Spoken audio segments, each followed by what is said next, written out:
मेरे प्यारे प्यारे सुनने वाले जिथे भी हो सुखी वसो। आ जी शौकत एक गीत है मुंडे दसिया सी सरैकी लहजे दे विच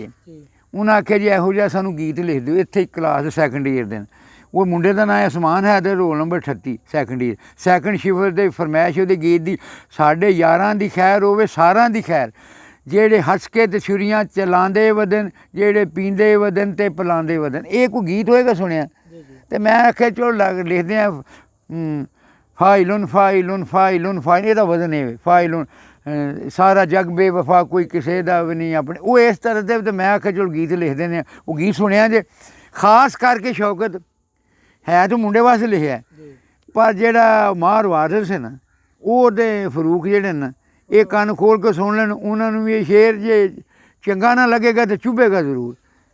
मसलन एक होंदा ना ये गीत सुन ला मार वारिस साहब नूं जे पहलां चाढ़ दवे ना वो मार वारिस ते फरूक सुन उन्होंने जे चंगा ना लगेगा तो तकलीफ जरूर देवेगा।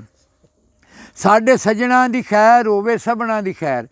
साडे सज्जणा दी खैर होवे सबना दी खैर जेड़े अजकल सानू भुलाई वदन साडे सज्जणा दी खैर होवे सबना दी खैर जेड़े अजकल सानू भुलाई वदन उक्का लाई वदन लाई चाई वदन उक्का लाई वदन लाई चाई वदन सांगे होरां दे नाल हुण वधाई वदन याद साडी ओ दिल चों मुकाई वदन मोढा गैरां दे मोढे नाल लाई वदन मोढा गैरां दे मोढे नाल लाई वदन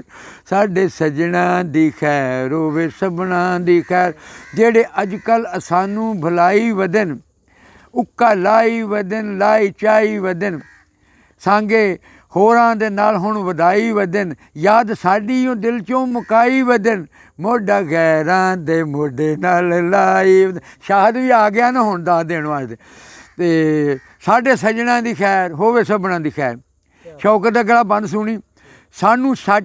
छड्ड के शरीकां दी बांह बन गए सानू छड्ड के शरीकां दी बांह बन गए साडे लई ना ते उन्हां लई हां बन गए सानू छड्ड के शरीकां दी बांह बन गए साडे लई ना ते उन्हां लई हां बन गए बेज़बाने जुहन बेज़बां बन गए बनदे बनदे ओ बाज़ां तो कां बन गए ऐरे गैरे नू नाल ओ रलाई वदन उक्का लाई वदन लाई चाई वदन उक्का लाई वदन लाई चाई वदन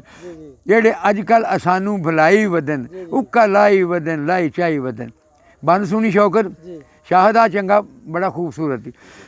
चूका छुट्टा जदोका नहाल हो गया ये तो लहजे तू समझना चूका छुड़ना मुहावरे का इस्तेमाल उन्होंने तो चूका छुड़ गया चूका छुट्टा जदोका नहाल हो गया लथे मगरू तो मैं माला माल हो गया चूका छुट्टा जदोका नहाल हो गया लथे मगरू तो मैं माला माल हो गया वेख अनवर दोबारा बहाल हो गया बेमिसाल हो गया बाकमाल हो गया चूका छुट्टा जदोका नहाल हो गया लथे मगरू तो मैं माला माल हो गया वेख अनवर दोबारा बहाल हो गया बेमिसाल हो गया बाकमाल हो गया रूप यारां दा ठागे वटाई वदन उक्का लाई वदन लाई चाई वदन साडे सज्जणा दी खैर होवे सबना दी खैर जेड़े अजकल सानू भुलाई वदन उक्का लाई वदन लाई चाई वदन। अल्लाह हाफिज़।